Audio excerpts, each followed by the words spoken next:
Boa tarde, você que nos acompanha aqui todos os dias da semana, na faixa da programação das 13 horas. Aqui é o Hora 13 do canal da Resistência, né? A gente vai se alternando aqui na apresentação dos grandes temas da esquerda brasileira, né? Nós estamos juntos aqui às terças e quintas, sempre debatendo os temas que têm a ver com as grandes linhas de enfrentamento ao golpe de 2016 e suas trágicas consequências para o país, né? Com prioridade para as duas grandes campanhas que unificam a esquerda brasileira nesse momento, o Fora Bolsonaro, Lula Livre, são temas permanentes aqui da nossa programação do Hora 13 e do canal da Resistência.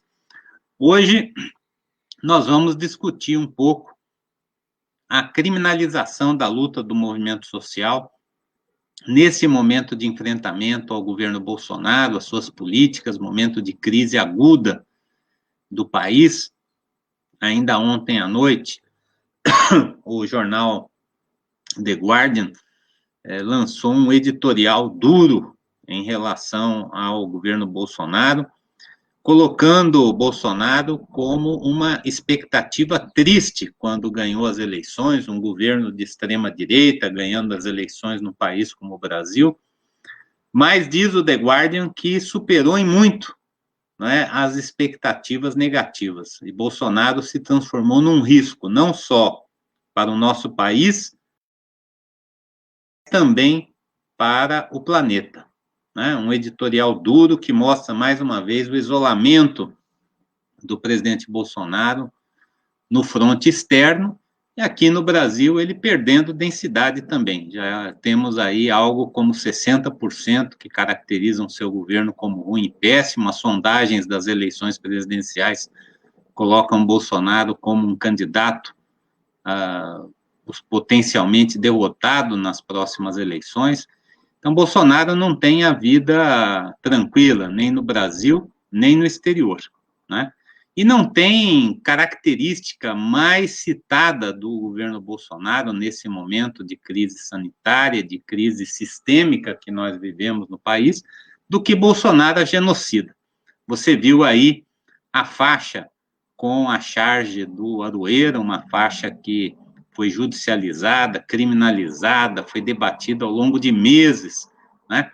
Porque ela expressava uma convocação do Bolsonaro à invasão de hospitais públicos por ativistas bolsonaristas para averiguar eventuais fraudes na notificação de casos de Covid. A Aroeira fez aquela charge, teve uma imensa repercussão e se transformou num grande símbolo da luta pela liberdade de expressão no Brasil dos Bolsonaros.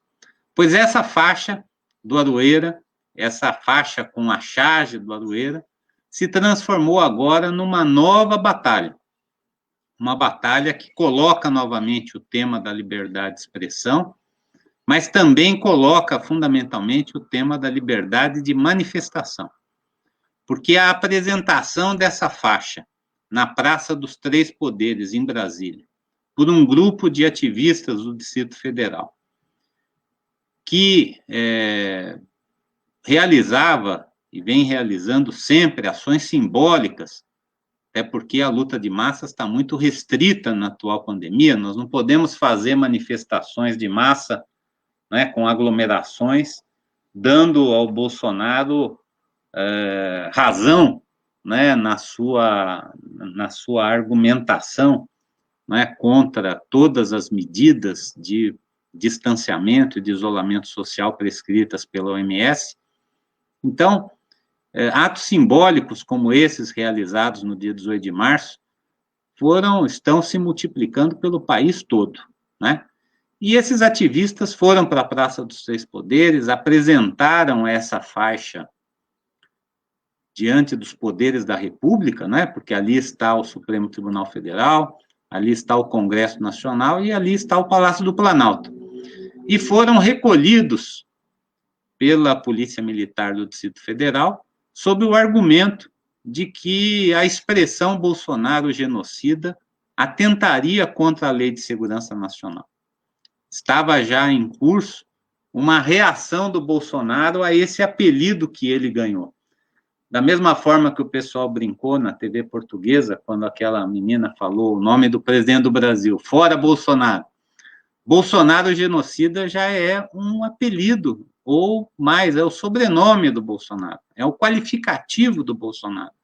Bolsonaro é genocida, seu governo é genocida, porque é graças à forma como o governo Bolsonaro enfrentou a pandemia que nós estamos hoje contabilizando esses tristes recordes diários de mortes, não só de internações, número de casos de contaminação, mas de óbitos, são vidas humanas que se perdem na casa aí de 3.000 pessoas por dia, uma hecatombe num país continental como o Brasil, que ameaça já os vizinhos da América do Sul com essa nova variante, chamada pelo presidente Nicolás Maduro de variante Bolsonaro, né, a variante P1, em que o vírus, ao se multiplicar sem confronto aqui no Brasil, vai se transformando, ganhando mais agressividade, mais velocidade de transmissão, já é chamada de variante brasileira ou variante de Manaus,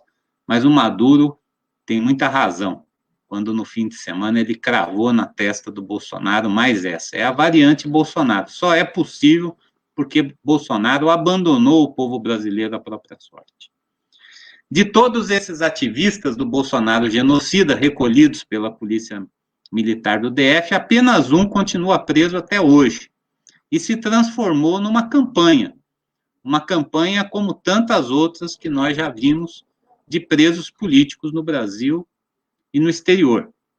Liberdade para Rodrigo Pilha é uma hashtag que permanece nas redes sociais desde o 18 de março, cobrando do Poder Judiciário brasileiro a imediata libertação de um ativista que exerceu o seu direito de crítica, o seu direito de expressão, o seu direito de manifestação com outros companheiros, e que, por isso, foi levado a um distrito policial, por conta, né, distrito policial da Polícia Federal, por conta, né, dessa banalização do uso da Lei de Segurança Nacional, essa excrescência, né, do arbítrio político que nós temos hoje, e permanece preso sob o argumento de que ele teria sido condenado em 2014 por um desacato à autoridade, em regime semiaberto, que ele já cumpriu, né? Então, o Pilha está preso por desacato a uma autoridade, depois de ter sido conduzido à polícia por ter chamado Bolsonaro de genocida através de uma faixa que já foi objeto de tantos debates jurídicos, e o Aroeira, né, com a sua genialidade, com seu traço sempre marcante, já passou isento, né, de qualquer tipo de restrição, né, por essa faixa. Nós vamos discutir o caso do Rodrigo Pilha hoje, é um dia muito importante, porque o recesso do Judiciário no Distrito Federal atrasou uma série de decisões sobre vários casos, e esse caso é um caso sui generis, é um caso político, por isso é uma vontade do Poder Judiciário, por isso o Poder Judiciário é algo que vem obtendo cada vez mais rejeição na sociedade brasileira, né? Na minha atividade como parlamentar, em comissões de direitos humanos, na Assembleia de São Paulo, na Câmara, nós denunciamos durante anos a fio a criminalização dos movimentos sociais através de instrumentos que nada têm a ver com o direito de manifestação e de organização. E esse é mais um caso, né? Hoje nós esperamos que a Justiça de Brasília coloque o Pilha em liberdade e continuamos nos mobilizando, né? Nós, daqui a pouco, teremos entre nós a presença do companheiro Érico Grassi, irmão do Rodrigo, que se encontra nesse momento com advogados, fazendo justamente os procedimentos necessários para que a gente tenha a liberdade do Pílio o mais rapidamente possível. Daqui a pouquinho ele entra conosco aqui, como outros companheiros e companheiras da luta pela liberdade para o Rodrigo Pílio. Mas nós já temos aqui conosco um companheiro que tem assumido essa causa desde o início, né? O Érico reconhece e agradece, né, todo o empenho que o Gabriel tem feito na campanha pela liberdade para o Rodrigo Pílio. Estamos falando aqui com o Gabriel Magno, que é dirigente da educação, né, uma categoria em luta, na vanguarda da resistência, né, juntamente com os trabalhadores da saúde, os trabalhadores e trabalhadoras da educação, tem hoje promovido importantes lutas, grandes campanhas e algumas importantes vitórias sobre o Bolsonaro, como foi aquela do ano passado, relacionada, né, no finalzinho do ano passado, com a constitucionalização e regulamentação do Fundeb, né, no qual a CNTE, Confederação Nacional dos Trabalhadores da Educação, teve um protagonismo muito importante. E o Gabriel é o secretário de Assuntos Jurídicos da CNTE, trabalha aqui em Brasília, juntamente com a nossa querida deputada distrital Arlete Sampaio também, que é uma guerreira, né, da saúde, mas a Arlete, ela consegue ser guerreira de todas as grandes causas, né, da saúde, da educação, da moradia, né, tanto é que o Gabriel também estava, juntamente com a questão do Pilha, também encaminhando, né, ações de solidariedade à ocupação da CCBB, que vem sofrendo, né, uma perseguição do governo do Distrito Federal e uma ação de reintegração de posse absurda, né, em tempos de pandemia. Despejos continuam sendo realizados em vários cantos do país, apesar da expressa decisão do Supremo Tribunal Federal, né, ainda nós temos esse caos jurídico no país, né, a Constituição brasileira vale para alguns, não vale para ninguém. E é isso que eu queria começar, Gabriel, conversando com você. Aqui em Campinas, a gente tem toda terça-feira uma vigília Lula Livre, que continua até hoje, né? Toda semana a gente ia para a porta do Palácio da Justiça, agora a gente se reúne virtualmente pela internet, e o grande tema, né, até o Lula Livre está aqui conosco aqui, para a gente não se esquecer que ainda ele está livre, está solto, está inocente, mas ainda temos alguma coisinha para resolver com a justiça, né? Então ele, campanha Lula Livre permanece. E um dos membros aqui do Comitê da Vigília de Campinas, o padre Benedito Ferraro, que é coordenador da Pastoral Operária aqui de Campinas, ele fala sempre isso, toda live ele volta a bater nesse ponto. Se fazem isso com o Lula, que é a maior liderança popular que o Brasil já teve, o presidente mais reconhecido da história do Brasil, né? Uma liderança internacional como Lula. O que não farão com o povo trabalhador, com o povo mais simples, com o povo mais pobre, né, com a negritude, com os LGBTQIA+, com a população de rua, né?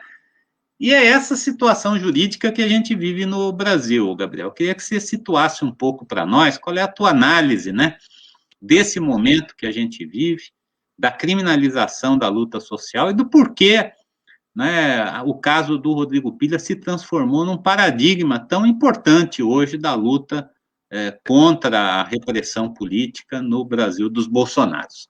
Te agradeço aí por você ter podido estar conosco, né? Uma boa tarde para você. Nós estamos aqui dialogando com militantes de todo o país, né? E queremos saber da importância, né, dessa luta nesse contexto que a gente está vivendo hoje, tristemente, nesse momento de exceção política e jurídica que o Brasil vive. Vai lá, Gabriel. Boa tarde, Renato. É um prazer estar aqui e falo enquanto dirigente da CNTE, que você já citou. Os trabalhadores de educação no Brasil estão também num momento de muita dificuldade, né? Assim como todo o povo brasileiro, de uma pandemia que tem matado vários companheiros e companheiras, e numa luta, numa disputa muito grande em vários estados sobre a questão do ensino presencial, né, do homeschool. O ministro da Educação, essa semana também, numa live, defendendo o homeschool, dizendo que criança pode socializar na igreja e não na escola necessariamente, né? Um ataque profundo. A gente sabe que a educação faz parte desse centro do ataque do bolsonarismo. e desejar boa tarde também para todo mundo que está nos assistindo aqui no canal da Resistência. Renato, eu queria só fazer um comentário inicial que eu acho que é importante. Você citou muito bem que nós estamos vivendo um momento no país, obviamente, de aprofundamento, né, dessa crise democrática e social, e hoje uma crise sanitária, mas que vem do golpe, né, de 2016, que não nos esquecemos do golpe com o Supremo, com tudo, né, com o Judiciário, e como de lá para cá aumentou e muito o número de assassinatos, inclusive, de lideranças da esquerda no Brasil. De 2016 para cá, é assintoso, é notório o aumento da perseguição política, da criminalização do exercício da prática política, do movimento sindical, do movimento popular, do movimento social, do MST, como que isso avançou muito no país, com o assassinato, inclusive, de uma vereadora no centro do Rio de Janeiro, a Marielle. Até hoje a gente se pergunta e exigimos resposta, né? Quem mandou matar Marielle? Mas temos acompanhado esse processo também com Lula, com a prisão, o sequestro do Lula. Você citou e faço o registro aqui, nós da CNTE, desde que o Lula foi sequestrado e mantido em Curitiba, nós transferimos todas as agendas da CNTE para Curitiba enquanto durou o período de prisão do presidente Lula. Você citou aí os atos também em Campinas, fazer um registro importante, já que eu estou em Brasília. Aqui em Brasília, toda quarta-feira, a gente faz uma manifestação em frente ao Supremo Tribunal Federal, na Praça dos Três Poderes, né, que na verdade fica em frente ao Supremo, atrás do Congresso Nacional e em frente ao Palácio do Planalto. Toda quarta-feira a militância se reúne ali na praça para pedir a liberdade do Lula, né, e a restituição dos seus direitos políticos plenos. E nós vimos esse processo do aumento da violência política, vamos dizer assim, nas eleições municipais de 2018 também, né, como foi brutal e duro os ataques às lideranças de esquerda, e agora na pandemia também vários ataques, inclusive com ameaças de morte a prefeitas do PT, a vereadoras, né, espalhados pelo Brasil inteiro, que estão na luta, na defesa do distanciamento social, de implementação de políticas seguindo as orientações sanitárias da OMS e que estão sendo brutalmente atacadas, várias delas, inclusive, com ameaça de morte. Então, é nesse clima, né, nesse contexto que, infelizmente, nós estamos no Brasil, como você bem citou, o mundo já reconhece o Brasil e o Bolsonaro, né, que não é o nosso presidente, né, o genocida Bolsonaro, como um grande mal e uma grande ameaça à democracia e aos direitos no mundo inteiro. E aqui no Distrito Federal, infelizmente, o governador Ibanez, do MDB, tem, cada dia que passa, se alinhado mais à lógica e à linha do bolsonarismo, inclusive mobilizando o seu aparato repressor para justamente coibir, reprimir e criminalizar a militância e a política na capital da República. Você citou, e eu quero aqui fazer um registro, no Distrito Federal nós aprovamos uma lei que proíbe desocupações e reintegrações de posse enquanto durar a pandemia, que hoje o governador ignora, descumpre a legislação. Tem recomendações de vários setores do Poder Judiciário, do Supremo, do TJ, dos tribunais superiores também, que durante a pandemia não se faça esse tipo de ação, e o governo do Distrito Federal tem repetidamente realizado desocupações violentas contra famílias que estão sobrevivendo e lutando para sobreviver diante dessa crise, já que, além de não ter vacina e as filas das UTIs nos hospitais estarem lotadas, com gente na fila de espera, o governo também não garante auxílio emergencial para essas famílias e essas pessoas poderem sobreviver, já que o desemprego também é uma realidade crescente no país, e não só fruto da pandemia, né? É importante destacar que o desemprego vem crescendo no país desde o golpe, né, com as políticas e o avanço da linha neoliberal implementada e radicalizada pelo ministro Guedes, do governo Bolsonaro. Então, essa é uma luta que nós estamos vivendo aqui na capital da República, e acredito que no Brasil inteiro, de sobrevivência, em defesa da vida, em defesa de dignidade. E aí, recentemente, o governador, nós estamos acompanhando isso já há 2 semanas, a ordem para derrubar casas de famílias que estão tentando sobreviver. É inadmissível que no momento que, ao mesmo tempo, o governo tenta dizer fique em casa, mas não dá condições para que as pessoas fiquem em casa, como auxílio emergencial, ele também derruba a casa das pessoas. Então, num processo absurdamente ilegal e truculento, semana passada, inclusive, também com a prisão de um outro companheiro, que estava acompanhando a ocupação e foi preso por uma ordem de prisão de um subsecretário de Estado, apenas por estar ali acompanhando o processo sem nenhum argumento. E aí, para falar um pouco do caso do Rodrigo Pilha, que, bom, além de um grande companheiro, é um amigo, nós militamos junto no movimento estudantil na Universidade de Brasília, no DCE da UNB, DCE que carrega uma história e o nome de uma figura importante, Onestino Guimarães, e nós estamos aqui, né, no início de abril, 31 de março, foi um dia para relembrar e que o movimento social no Brasil inteiro foi para a rua denunciar, né, ditadura nunca mais, contra um governo que fez questão de afirmar e comemorar o dia 31 de março como um episódio feliz ou importante na história do Brasil. Mas nós fomos para a rua denunciar. Então, a partir também dessa lógica, expressar aqui a nossa solidariedade ao companheiro Rodrigo Pilha, que, como você bem disse, é mantido hoje numa prisão completamente ilegal, num processo de 2014 por desacato.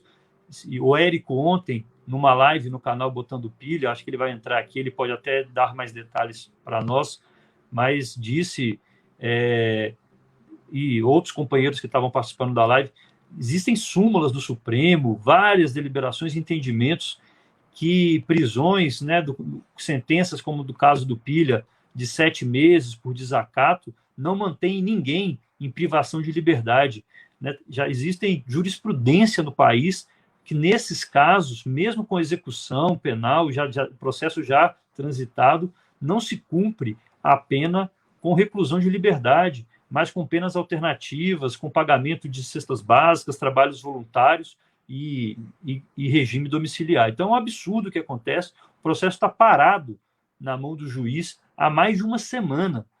Todos os requisitos jurídicos que foram exigidos já foram cumpridos por parte da defesa e o próprio Ministério Público já se manifestou sobre o processo. Ou seja, o Pilha hoje é mantido preso e com restrição de liberdade por uma decisão política desse sistema hoje que criminaliza a atividade política. E eu queria aqui, Renato, também, acho que é importante a gente registrar, e você citou, porque o que motivou, né, a primeira prisão, o ato realizado com a extensão da faixa com a charge brilhante do Aroeira, além do Rodrigo, que depois permaneceu preso por esse outro processo, esse artifício jurídico que inventaram para mantê-lo preso, mas citar aqui também o nome dos outros 4 companheiros que também foram detidos naquele dia e depois foram liberados, o companheiro Guilherme, o companheiro Arthur, o companheiro Vitor e o companheiro Emanuel. Muitos deles, jovens companheiros, né, alguns, se eu não me engano, no seu primeiro ato de rua, né, iniciando a sua militância com muita coragem, muita bravura, para denunciar esse governo genocida e autoritário, e acabaram sendo detidos. Mas queria fazer o registro aqui também desses 4 companheiros que estavam presentes e continuam nessa mobilização e nessa luta. Mas para fazer essa primeira fala é isso, colocar nós aqui da CNTE, mas dizer que nós vivemos hoje no Brasil sobre um acirramento das liberdades políticas. Nós denunciávamos isso no golpe de 2016, denunciávamos isso na eleição fraudada do Bolsonaro em 2018. É importante destacar que o Bolsonaro só ganhou essa eleição por fruto de fraude, né, pela retirada do candidato líder e que iria ganhar as eleições, que foi o Lula, e por um processo também completamente viciado, com esquemas de distribuição e pagamento de mensagens. Então, a democracia hoje no Brasil, ela está sob ataque. E quando se ataca a democracia, se ataca os direitos. A história do Brasil mostra isso. Quando a democracia está sob ameaça, quando ela é atacada, quem sofre as consequências é a maioria do povo trabalhador.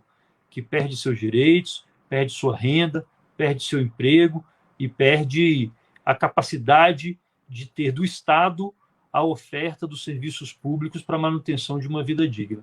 Então, o que está em jogo é a manutenção do Estado social, de bem-estar social construído na última década nos governos do PT, o SUS, um sistema de educação público, gratuito e de qualidade, um sistema de proteção social das aposentadorias, da carteira de trabalho, que está sob ameaça quando se também ameaça a democracia. E é nesse sentido, é nesse espírito que o movimento social está na rua, né, desde 2016, denunciando o golpe e travando batalhas. Você bem lembrou, ano passado, nós, educação, tivemos uma importante vitória, né, que foi a conquista da ampliação e constitucionalidade do Fundeb, para dizer que recurso público tem que ser para a escola pública, né, e tem que ser ampliado e não diminuído, como pretende a emenda constitucional 95 e outros processos que esses governos têm feito na tentativa de retirada de direitos. Beleza, com certeza nós vivemos, né, esse período de luzes e sombras, né, na nossa resistência democrática, esse período de exceção, né, e Brasília é uma caixa de ressonância, né, o Brasil olha para Brasília, vê a importância dessa resistência simbólica que ocorre aí em Brasília, né. Eu me lembro uma das imagens importantes, né, semana passada a gente dedicou os 2 programas, né, da semana ao tema da memória, da verdade, da justiça, a denúncia da ditadura militar. Eu me lembro, jovem, como era simbólico para a ditadura colocar o Newton Cruz como comandante militar do Planalto, sinalizando, né, com as medidas de exceção que ele adotou aí em Brasília, para o país todo, né, um endurecimento do discurso do regime diante do ascenso da luta de massas dos anos 80, né? Newton Cruz já era um cara rodado na ditadura, do setor de informações, né, da comunidade de informações do governo, né, uma pessoa que, juntamente com João Figueiredo, cresceu, né, nesse aparato repressivo da ditadura. E, para os que não conheceram, né, as imagens do Newton Cruz com um chicote na mão, né, chicoteando carros que saíam, desafiando o estado de sítio, né, interrompendo coletivas, pegando no braço de jornalistas, né, constrangendo, intimidando a imprensa, foram imagens que corriam o Brasil e queriam, vamos dizer assim, talvez em alguns suspiros ainda da ditadura, né, diante do crescimento da luta democrática, sinalizar para o país, olha, aqui tem repressão, não se esqueçam de que nós vivemos num país sob tacão, né? Então, o que acontece aí em Brasília sempre é muito simbólico, né? Eu falei aqui da Vigília Lula Livre de Campinas, né? A Vigília Lula Livre de Curitiba, claro, foi o nosso grande paradigma, né?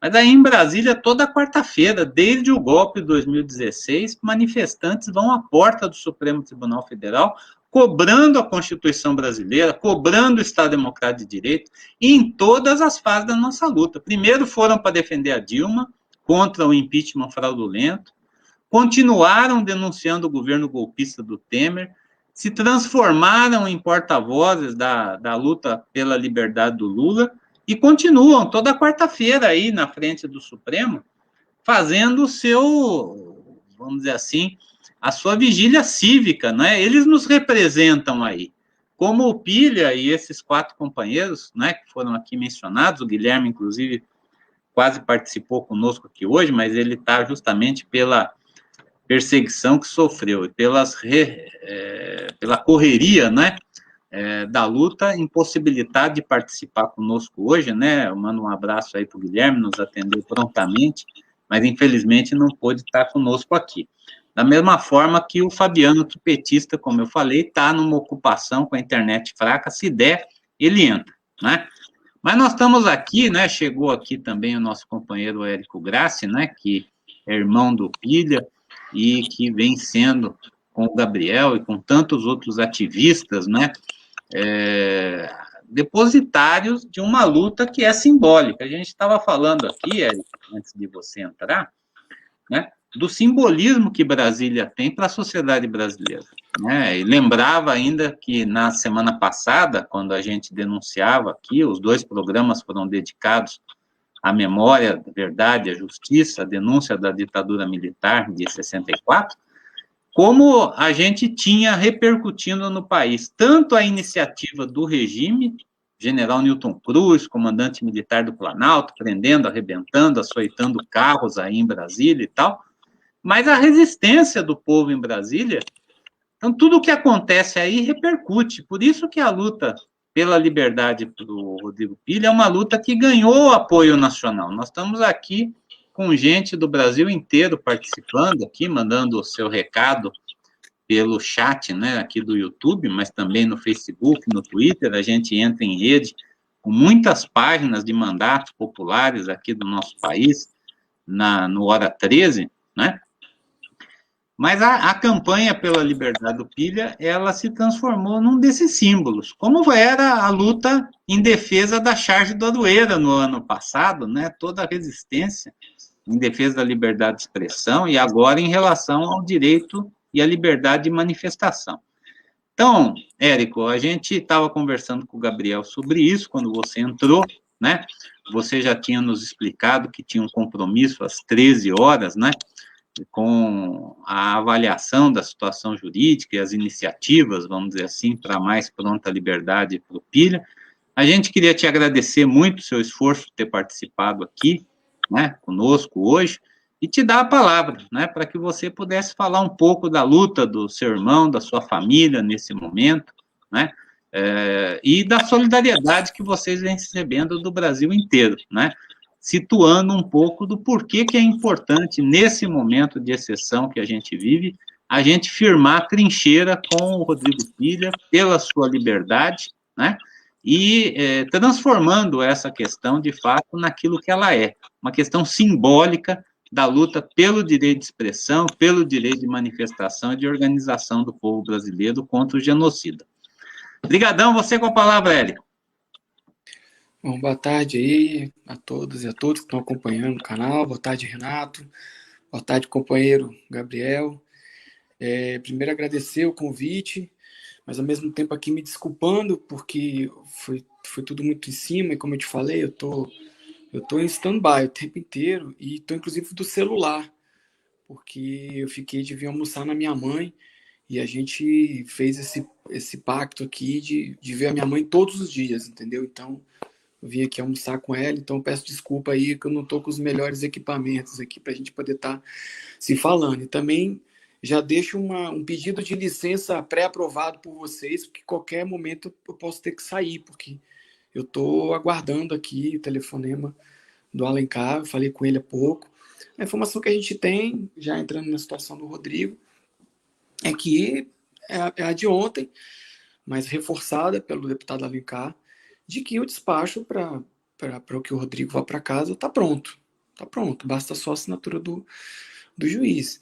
E aí que a gente entra na discussão que a gente colocou ontem, sobre todo o cunho político que envolve essa situação do Rodrigo. Né? A detenção foi política, está mais do que, né, comprovado, ainda mais depois que o Ministério Público do Distrito Federal soltou um documento, uma nota, para que a Polícia Militar não usasse mais a Lei de Segurança Nacional para punir manifestantes que não cabem. Né? Então, só aí já teve uma vitória dos companheiros, junto com o Rodrigo Pilha, o Guilherme, enfim. Então, a detenção já foi uma detenção política e ilegal. Né? E depois a prisão dele, né? A prisão dele também foi ilegal e política, porque não é ofício de um delegado da Polícia Federal dar voz de prisão por um mandato do TJDF. Né? E também se apresenta como política, né? Falei isso ontem na live, porque não era um mandato trivial, não era um processo trivial, ele não está, inclusive, nas plataformas assim de busca, nem dos advogados comuns. Né? né? Tive gente me ligando e falando que o meu irmão não tinha mandato nenhum, que não podia estar preso, e aí eu fui e mostrei para eles que tinha sim. Né? E aí você entra que, por um período, houve sustentação jurídica da manutenção da prisão do meu irmão, né? Porque havia um mandato por conta de um processo de 2014, porque ele foi no estádio com a bandeira da Dilma, e os PMs não queriam que se manifestasse politicamente, e ele foi levado à delegacia e abriu-se um processo contra desacato, porque ele não quis entregar a bandeira da Dilma para os PMs, né? E esse processo andou de 2014, teve a sentença em 2018, a sentença foi uma sentença irrisória, de 7 meses, que automaticamente é revertida em pena alternativa, e aí uma sucessão de erros, que talvez o Rodrigo vai poder contar melhor para a gente, mas que a gente já sabe que teve erros, inclusive, da justiça e da própria defensoria que estava acompanhando o caso do meu irmão. Ele também parece que se mudou, não alterou o endereço. E aí o que era uma pena alternativa foi revertida, reconvertida, né, que eles chamam. E aí virou um mandato que estava lá, inclusive, né, meu irmão com certeza não sabia desse mandato. Então, por um tempo se sustentava, mas agora já tem mais de 7 dias que tudo que a justiça pediu, tudo que o Ministério Público pediu, já está em cima da mesa do juiz, num despacho, que pelo menos as informações que eu tenho, que não é um despacho complicado, né, é só uma chancela do juiz em cima do que o Ministério Público pediu e do que a defesa entregou, para que o Rodrigo vá para casa. Né? Então, assim, 7 dias, considerando que você está num período de pandemia, que mais o sistema quer é se descolapsar. E numa véspera de um feriado importante, familiar, em termos familiares, né? O segundo feriado mais importante com relação à família, né? Então, a gente já podemos sim dizer que a manutenção da prisão do Pilha é política, entendeu? Então, tudo isso está envolvendo. Agora é isso, estamos nessa expectativa desde o dia 30, na verdade, do Pilha ir a qualquer momento para casa. Não, e isso é uma coisa importante, Érico, que você, a dona Marina, né, a quem eu mando um abraço aqui, né, foi muito impressionante a fala dela na frente do Palácio, né, no dia 22, foi uma pronta resposta, né, que ativistas aí do DF... Posso abrir um parêntese Pode. Sobre a participação dela? Claro.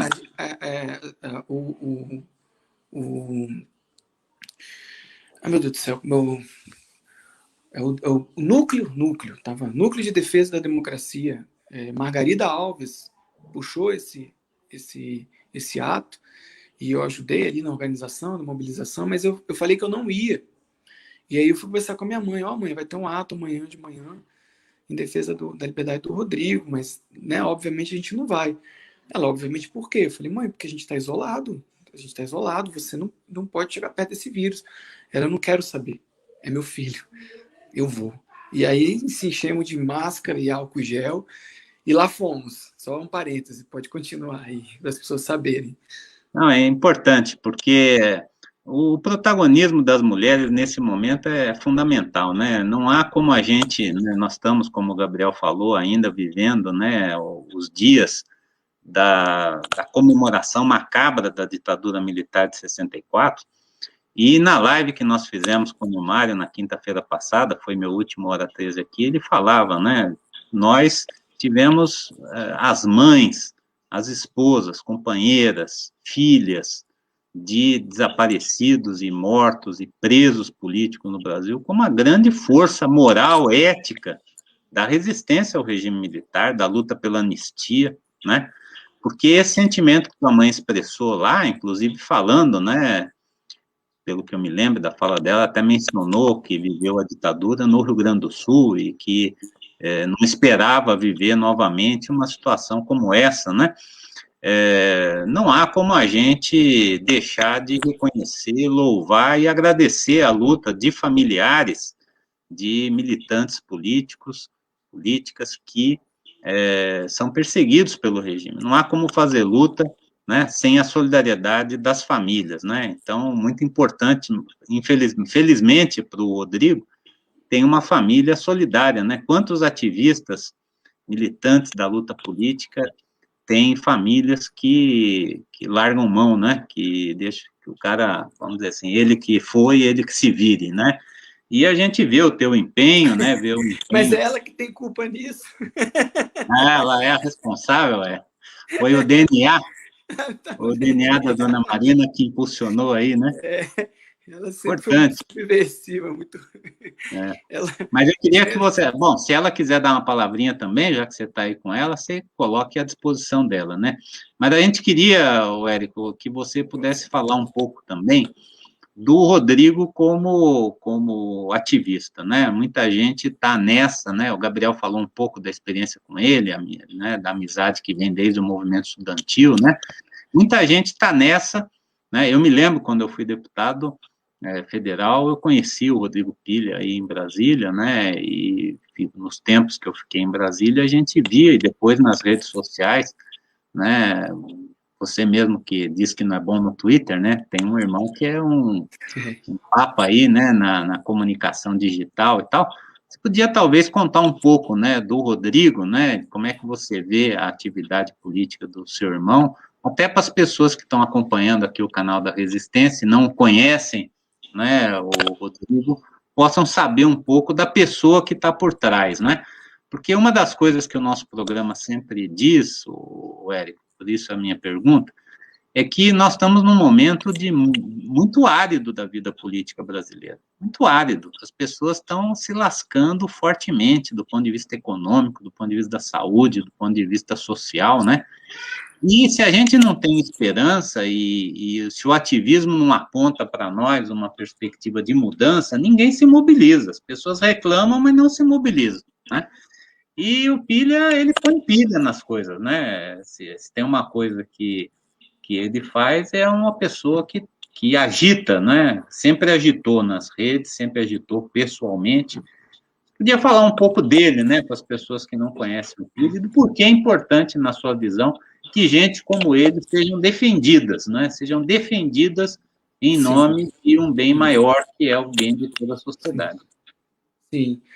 Primeiro só sobre o Pilha pessoa, irmão.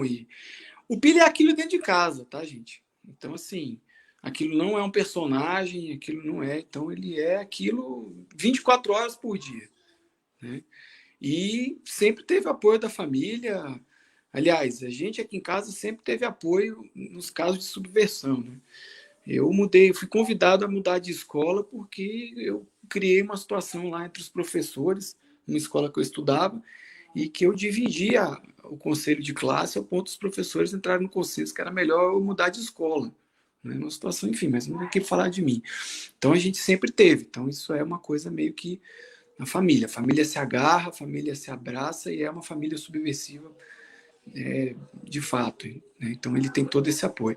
Agora, é importante a gente sair do CPF, do Pilha, e é o que você está falando, e ir para além.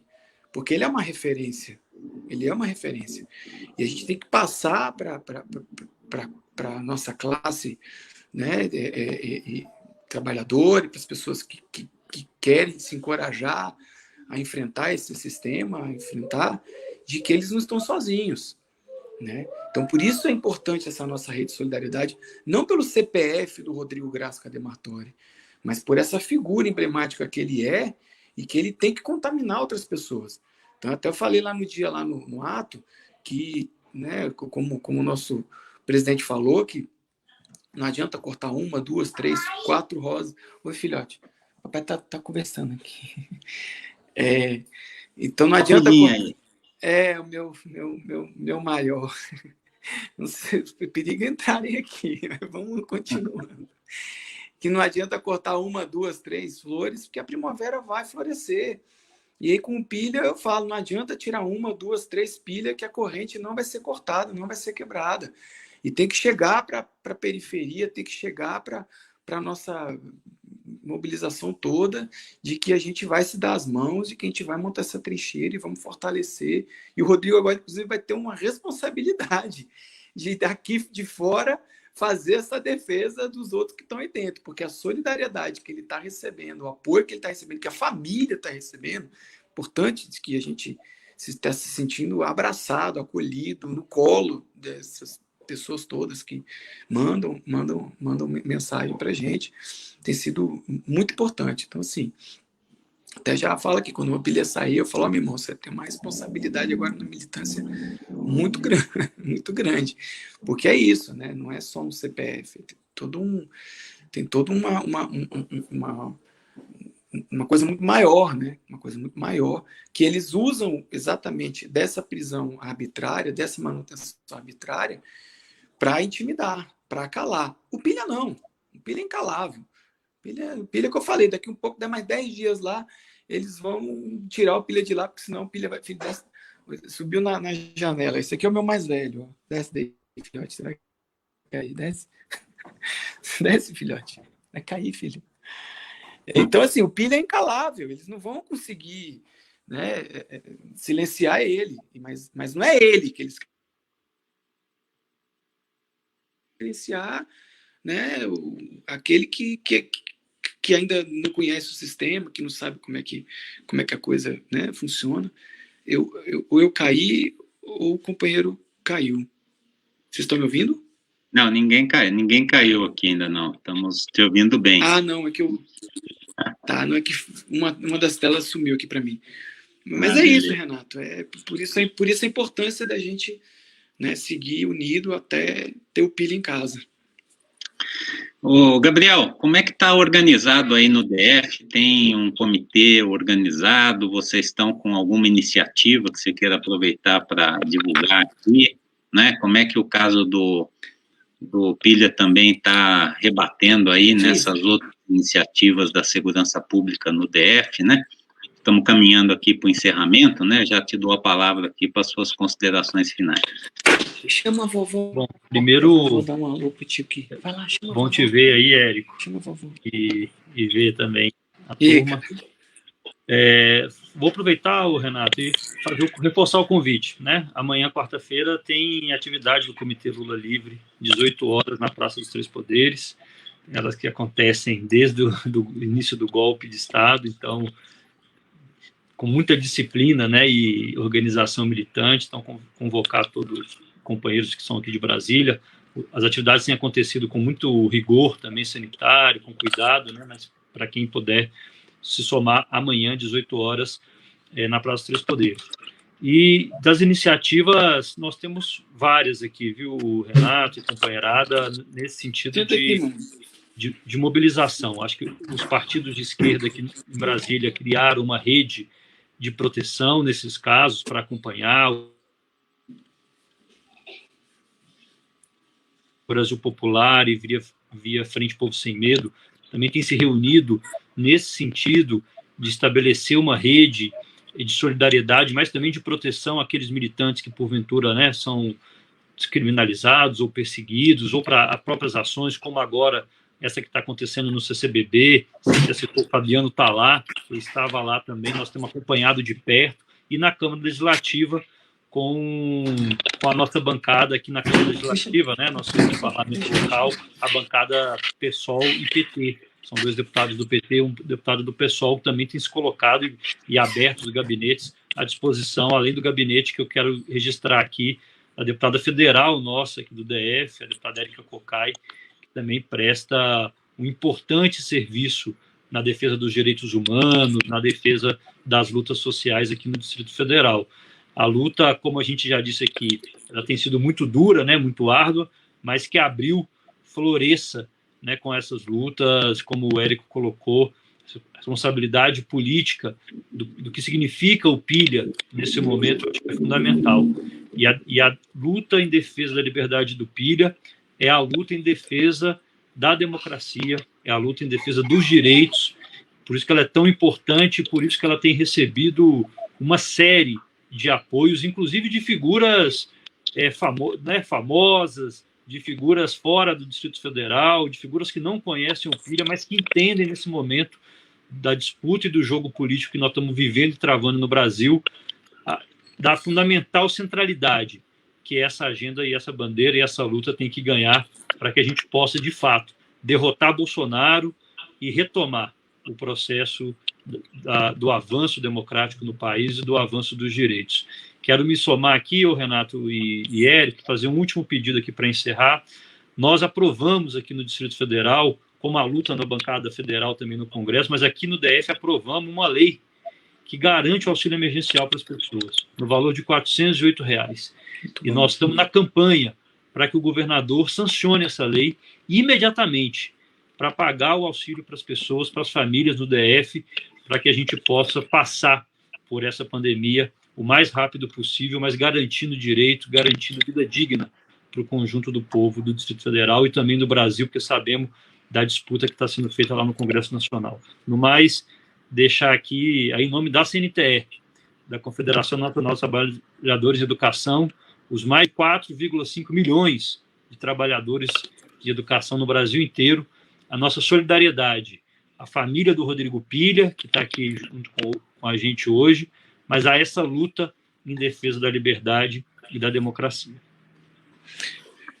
Valeu, obrigado, viu, Gabriel, pela sua trajetória aí, pela sua militância, né? E nós vamos voltar para a família pilhada lá. Pois é. O Érico já está reunindo as gerações da família aqui para encerrar o nosso Hora 13. A despedida da família Pilha vai ficar por conta da professora e guerreira Marina. Obrigado, Renato. Obrigado, Gabriel. Manhã, aqui é o Canal 13, Renato, Gabriel. Vou passar para ela e, mais uma vez, pedir desculpa porque foi tudo muito corrido e tive que fazer pelo celular, mas acho que o pessoal entende, né? Tranquilo, deu muito certo. Renato e Gabriel. E se despede em nome da família do Pilha. Boa tarde, Renato. Boa tarde, Gabriel. O Érico já expôs tudo para vocês e a família assina embaixo e eu só quero agradecer o apoio, o carinho que vocês estão nos dando, porque a família está unida e é fora Bolsonaro e liberdade para o Pilha. É isso aí. Muito obrigada. Obrigada, senhora, viu, dona Mariana? Aqui o Gabriel é dirigente da educação, né, da onde a senhora vem também, foi muito importante, né, deu uma força muito grande o seu discurso lá naquele ato do dia 22 de março, né, correu o Brasil, estávamos ainda naqueles primeiros dias depois da prisão do Pilha, né, e o seu depoimento foi um depoimento muito marcante, né, pela referência que a senhora fez à resistência contra a ditadura, né, no Rio Grande do Sul, pela referência que teve, né, de uma família que tem consciência, que se organiza, né, para mudar as coisas e que dá apoio, portanto, ao Rodrigo naquilo que ele faz, né? Quantas pessoas estão nessa luta, infelizmente suas famílias não estão junto. A gente queria agradecer, então, né, por aquilo que o Érico disse da senhora, né, ele responsabiliza a senhora pelo DNA, né? Com certeza. Por esse sangue vermelho eu aí. Eu sempre falo que eu conhecia democracia na minha casa. O direito à democracia eu conheci na minha casa, porque até isso, meu pai e minha mãe, cada um votava em quem ele quisesse, entendeu? Nos orientavam, sabíamos desses fascistas, mas a democracia é respeito, né? E se não tem respeito, a gente tem que ir para a luta. Não é não? Com certeza, e temos que ter o direito de lutar, né? Lutar é preciso e lutar é um direito, lutar não é crime, né? Nunca. Por isso que o Pilha vai ficar realmente, como o Érico falou aí no final, marcado, né? Se ele já era um ativista importante, já fazia opinião, né, com as suas lives, com as suas ações simbólicas aí no DF, agora muito mais, né, porque nós esperamos que ele saia o mais rapidamente possível, né, da prisão injusta que é submetido e volte ao nosso convívio, ao convívio da luta democrática aqui do povo brasileiro. Só pode ter certeza, né, que tem gente do Brasil inteiro, até do exterior, nos acompanhando nessa live, que a solidariedade só vai crescer, né, e que a família que luta unida permanece unida, não é verdade? E desde o início, é ditadura, é prisão política. Por isso que a gente não pode se calar. Muito obrigada. Bom, gente, vocês contem aí com o canal da Resistência, né? O Pimenta tem participado aí das atividades, né? A nossa bancada. O que vocês precisarem aqui, nós estamos à disposição. E já fica o convite para o Pilha. A hora que ele sair, quiser dar uma pilhada aqui, o canal da Resistência está aberto para ele sempre, né? E a gente vai contar realmente com ele nessa resistência, tá bom? E olha, gente, você que nos acompanha aqui, na quinta-feira eu volto aqui no Hora 13 com o ministro da Saúde do Lula, o ministro Zé Gomes Temporão, né? Nós já temos feito aqui um debate sobre a crise sanitária do país, já tivemos aqui o Humberto Costa, o Alexandre Padilha, tivemos aqui o Arthur Quiroro, agora mais um ministro da Saúde, médico, que vai nos falar aqui da luta contra o Bolsonaro genocida, né? Então, olha, quem é essa menina bonita aí que está encerrando o nosso Hora 13 de hoje? Davi, que ele está cabelo. Ah, o Davi? Ô, Davi. Manda um beijo pro tio. Fala para ele botar você direito na câmera aí, para a gente ver direito. Você está aparecendo só um pedaço. Ah, agora sim. Valeu, Davi. Obrigado, então, pela presença, viu, Érico, Gabriel, ao Davi, a dona Marina. Valeu, e a gente vai encerrando, então, o Hora 13 de hoje. Tchau, liberdade para Rodrigo Pilha, hein? Fora Bolsonaro. Fora Bolsonaro.